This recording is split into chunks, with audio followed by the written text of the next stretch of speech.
പിതാവിൻ്റെയും പുത്രൻ്റെയും പരിശുദ്ധാത്മാവിൻ്റെയും നാമത്തിൽ ആമേൻ. ഈശോയിൽ പ്രിയ സഹോദരി സഹോദരന്മാരെ, യേശുവിൻ്റെ പിതാവ്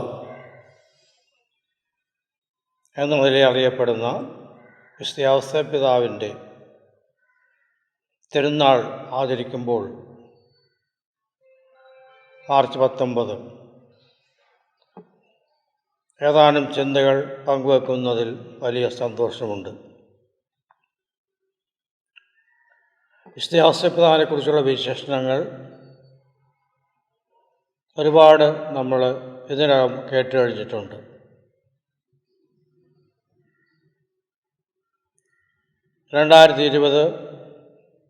ഡിസംബർ 8 തുടങ്ങി ഔസേപ്പ് പിതാവിനെക്കുറിച്ചുള്ള ചിന്തകൾ പലരും പങ്കുവെക്കുന്നു.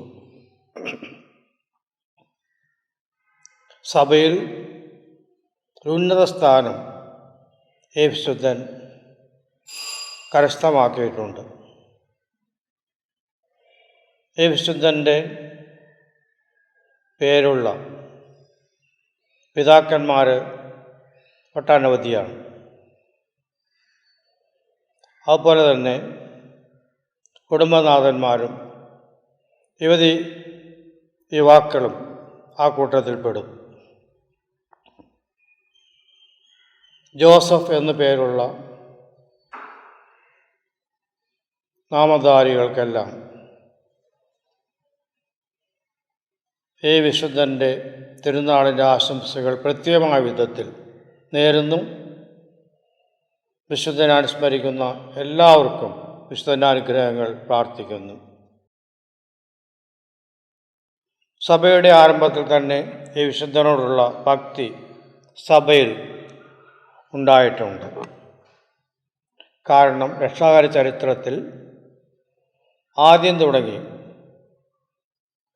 പങ്കുകൊള്ളുന്ന സ്നേഹപിതാവാണ് ഔസേപ്പ് പിതാവ്. മാതാവിൻ്റെ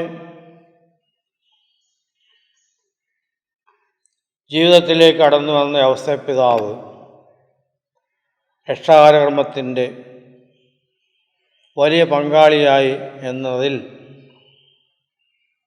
ഈ വിശുദ്ധനെക്കുറിച്ചുള്ള പുകഴ്ചകൾ ധാരാളമായി സഭയിൽ നിലകൊള്ളുന്നുണ്ട്. വിശുദ്ധ ഔസേപ്പ് പിതാവിനെക്കുറിച്ചുള്ള വിശേഷണങ്ങൾ പലതുണ്ട്. ഒരു മരപ്പണിക്കാരൻ, തച്ചൻ, നീതിമാൻ, മേരിപതി, യേശുതാതൻ, ഈ പേരുകളെല്ലാം അറിയപ്പെടുന്ന ഔസേപ്പ് പിതാവ് നീതിമാനെന്ന നിലയിൽ പ്രത്യേക പരിഗണനയ്ക്ക് അർഹനാണ്. അദ്ദേഹത്തിൻ്റെ നീതി ആധുനിക ലോകത്തിനോ മറ്റ് പുറം ലോകത്തിനോ മനസ്സിലാക്കാൻ പറ്റാത്ത ഒന്നാണ്. ഔസേപ്പ് പിതാവിൻ്റെ നീതി ദയയുടെയും ആർദ്രതയുടെയും സ്നേഹത്തിൻ്റെയും നീതിയാണ്. നിയമത്തിനപ്പുറം സ്നേഹിക്കാനും ആ സ്നേഹത്തിൻ്റെ ആത്മദാനം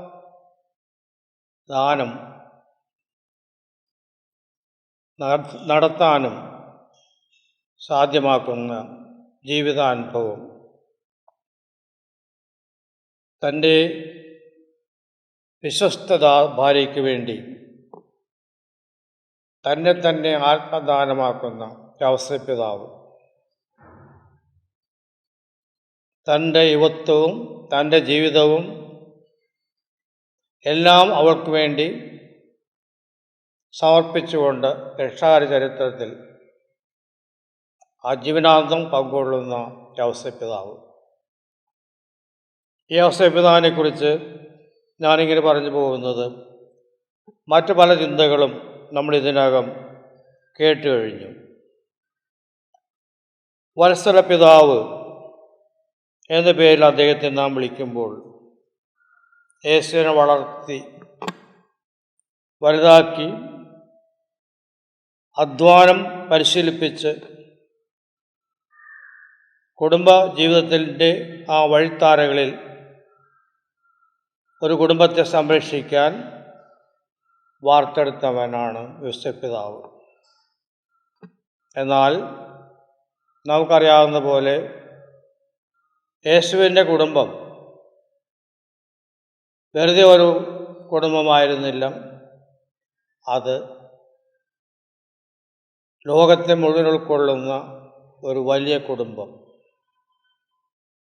തിരുസഭയ്ക്കപ്പുറം പരിശുദ്ധ ഫ്രാൻസിസ് മാർപ്പാപ്പ പറയുന്ന പോലെ എറമ്പുകളിൽ കൂടെ സുവിശേഷം പ്രസംഗിക്കുന്ന സഭ, ആ സഭ യേശുവിൻ്റെ കുടുംബമാണ്. യേശുവിൻ്റെ അമ്മയാണ്, സഹോദരി സഹോദരന്മാരാണ് ആ കുടുംബത്തിലെ അംഗങ്ങൾ. വിശുദ്ധ യോസേപ്പ് പിതാവ് ഈ വത്സല പിതാവാകുന്നതിന് വേണ്ടി ചെയ്ത ത്യാഗം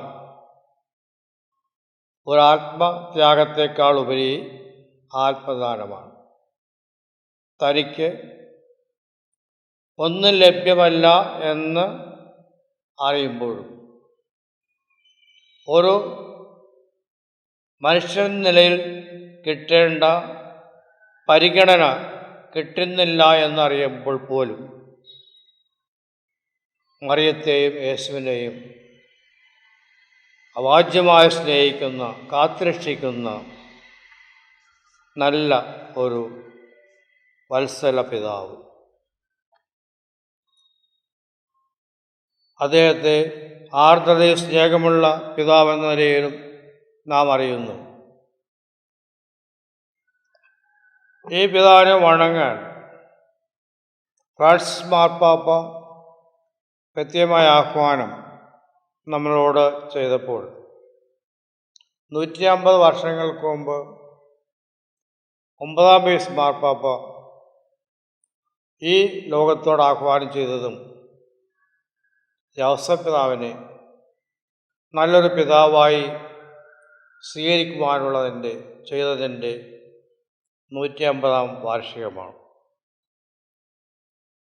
അദ്ദേഹത്തിൻ്റെ ഈ ആർദ്രതയും സ്നേഹവുമാണ് അതിന് കാരണം. ഒരിക്കലും കെട്ടുപോകാത്ത, കാലത്തിന് മായ്ച്ചു കളയാൻ പറ്റാത്ത, ഒരിക്കലും ഓർമ്മയിൽ നിന്ന് പോകാത്ത ഒരു ആർദ്രതയും സ്നേഹമുള്ള പിതാവാണ് സഭയ്ക്ക്, സമൂഹത്തിന്. അദ്ദേഹം നമ്മളെ പഠിപ്പിക്കുന്നത് നമ്മുടെ ബലഹീനതകളിൽ പോലും ദൈവം നമ്മുടെ കൂടെയുണ്ട്. നമുക്ക് മനസ്സിലാക്കാതിരിക്കുമ്പോൾ പോലും, സാധിക്കാത്തപ്പോൾ പോലും ദൈവം നമ്മുടെ കൂടെയുണ്ട്. ആ ദൈവത്തിൻ്റെ കൈപിടിച്ച് നടക്കുമ്പോൾ എല്ലാം ഭദ്രമാകും. തൻ്റെ സ്വപ്നങ്ങളും തനിക്ക് കിട്ടിയ അറിയിപ്പുകളും എല്ലാം അക്ഷരാർത്ഥത്തിൽ നിറവേറ്റാൻ യോസേപ്പ് പിതാവിന് ചെയ്യാൻ സാധിച്ചത് അതുകൊണ്ടാണ്. ഭയപ്പെടാതെ ഹേറോദേസിനെ ആ രാത്രിയിൽ യോസേപ്പ് പിതാവിന് കിട്ടിയ ദർശനമനുസരിച്ച് കടന്നു പോകുന്ന ഒരു രക്ഷിതാവ് തൻ്റെ ഭാര്യയെയും തൻ്റെ മകനായി നൽകപ്പെട്ട യേശുവിനെയും രക്ഷിക്കാൻ ആ രാത്രിയിൽ ഈജിപ്തിലേക്ക് പോകുന്ന യോസേപ്പ് പിതാവ്. ആ പിതാവ് നമുക്ക് കാണിച്ചു തരുന്നത് നമ്മുടെ അറിയിപ്പുകളിൽ ദൈവം കൂടെയുണ്ട്, നമ്മുടെ നല്ല ചിന്തകളിൽ ദൈവം നമ്മുടെ കൂടെയുണ്ട്. അതനുസരിച്ച് നടക്കുക.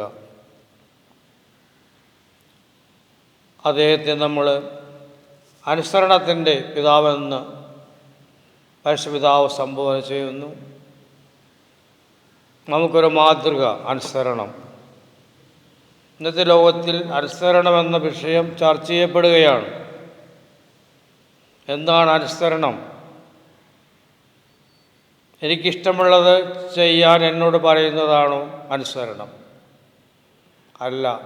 ദൈവത്തിൻ്റെ സ്വരം കേട്ട് അധികാരികളിലൂടെ ഞാൻ മനസ്സിലാക്കേണ്ട എനിക്കുള്ള ജീവിതശൈലിയാണ് അനുസരണമെന്ന് നമുക്ക് ചുരുക്കി പറയാം.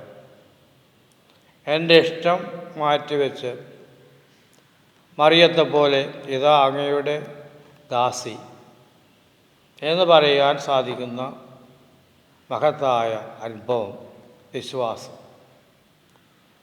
പ്രവാചകനും യേശുവും പറഞ്ഞു പിതാവായ ദൈവത്തോട്, ദൈവമേ, അങ്ങനെ ഇഷ്ടം നിറവേറ്റുന്നതാണ് എൻ്റെ സന്തോഷം.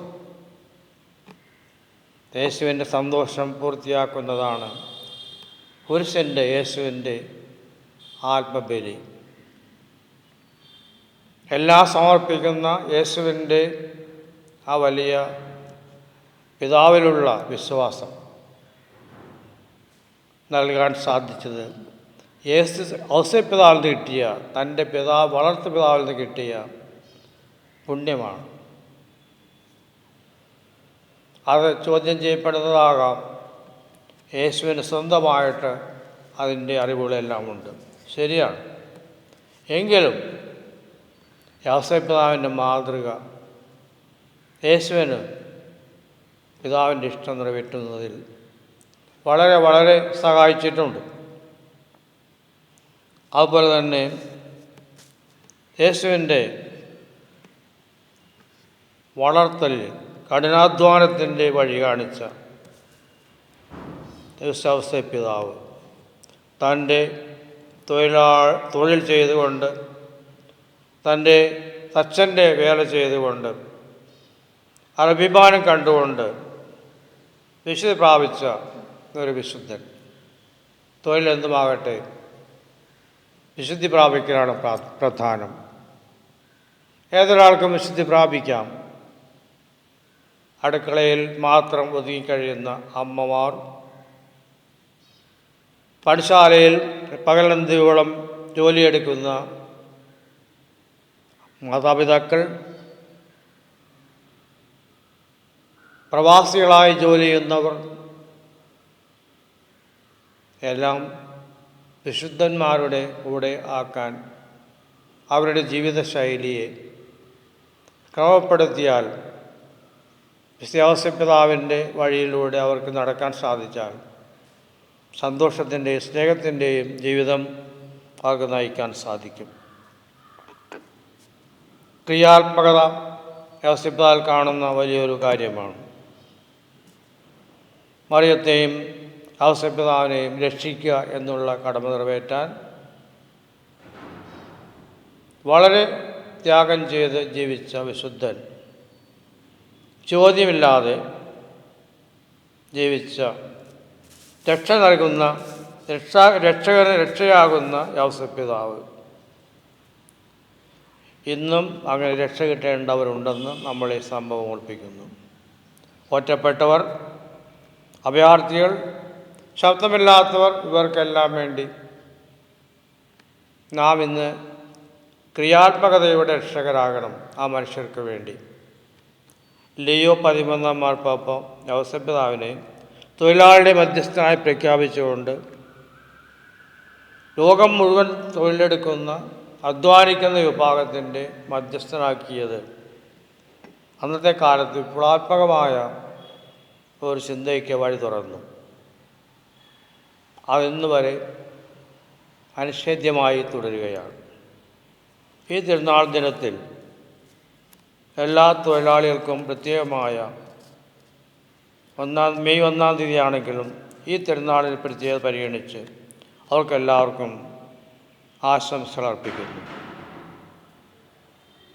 മാർപ്പാപ്പ അർപ്പിക്കുന്ന പോലെ ഒരു നിഴൽ പോലെ, ദൈവപിതാവിൻ്റെ ഒരു തണൽ പോലെ കുടവരിച്ചു നിന്ന ഔസേപ്പിതാവിനെ ഈശോയ്ക്കും മറിയത്തിനും വലിയ കൂട്ടായി നൽകിയ ആ അനുഗ്രഹം നമുക്കും ലഭിക്കാൻ നമുക്കും പ്രാർത്ഥിക്കാം. ഈ തിരുനാൾ ദിനത്തിൽ പങ്കുകൊള്ളുന്ന എല്ലാവരെയും, ഈ വിശുദ്ധരോട് പ്രാർത്ഥിക്കുന്ന എല്ലാവരെയും ദൈവം അനുഗ്രഹിക്കട്ടെ.